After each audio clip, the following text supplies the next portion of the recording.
Hello Internet, I am back with another Skeleton Crew video. Tonight will be a short and sweet one. I don't want to take up too much of anyone's time. It is Christmas Eve, and I know most of us have better things to do. Well, I don't, but that's alright. Don't feel bad, I've got things going on tomorrow. Episode 5 of Skeleton Crew continues to impress. When it ended, I thought, I wanted more. Really fun episode. We got some answers. We got some teases. We got one WF moment that I'm going to talk about.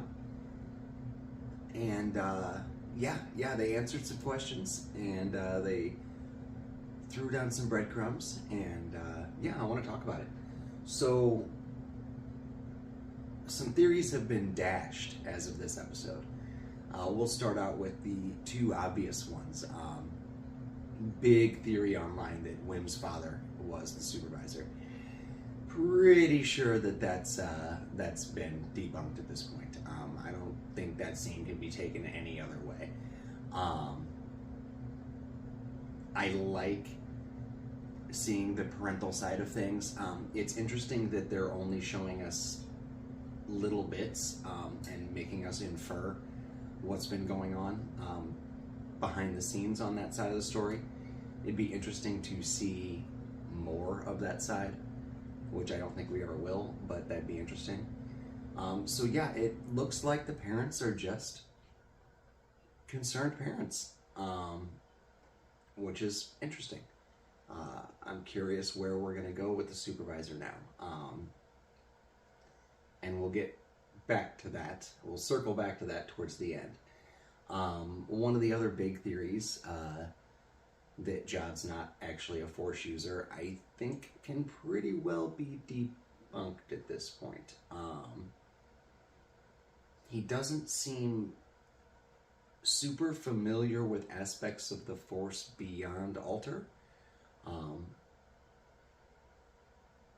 The telekinesis part, that's what it was called in the old West End games, and in like Legends, I think Control, Sense, and Alter were the three like aspects of the Force. Anyway, he doesn't seem particularly good at the mind trick side of things. He seems to be good at the levitating objects to himself. But I was wrong, or I think I was wrong. I don't think he's a Jedi by any means, but I do think he's Force trained. And that's interesting because he very clearly doesn't have the moral compass that a Jedi would, but he's also very clearly not an evil Sith.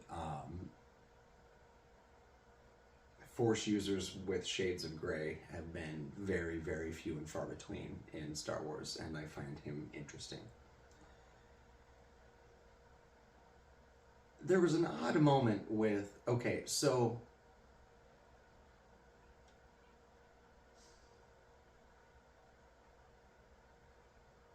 the actor playing the pirate, I want to say he's the actor that played Urkel.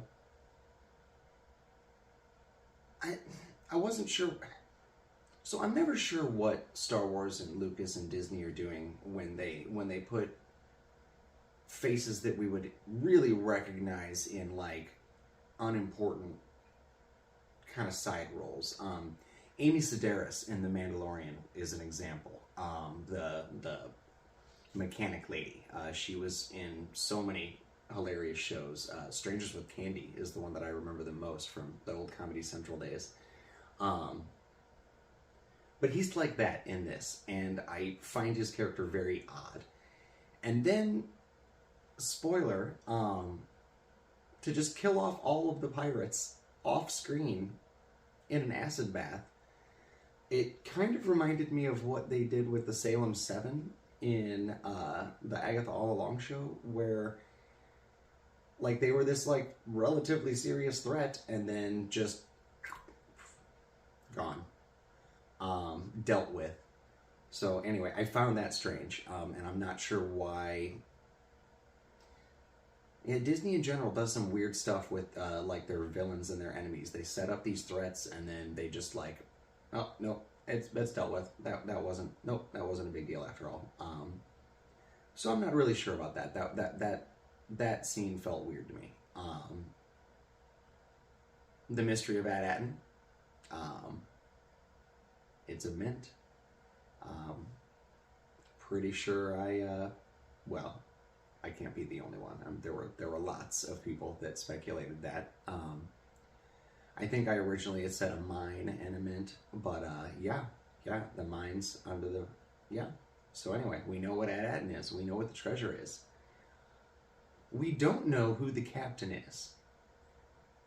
The Onyx Cinder is a badass ship name and a badass ship. And I have to assume that flickering hologram was flickering for a reason. I don't know who the captain is. I don't know who Captain Renault, I don't remember. I could have looked it up, but I didn't. Should have prepped a little bit more, but I really wanted to talk about this. We don't know who he is yet. We don't know if he survived the crash landing and became the supervisor. We don't know if there's going to be some wild lore cameo insertion with him. I guess we'll just have to see. The lightsaber. The lightsaber, I think, is going to be significant. Jod leaning into his Force training is going to be significant.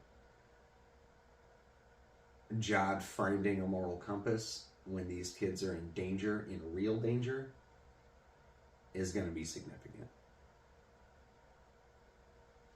This is a fun show, and it makes you think a little bit, and it's a very nice change of pace for Star Wars. I am very much looking forward to Andor next year.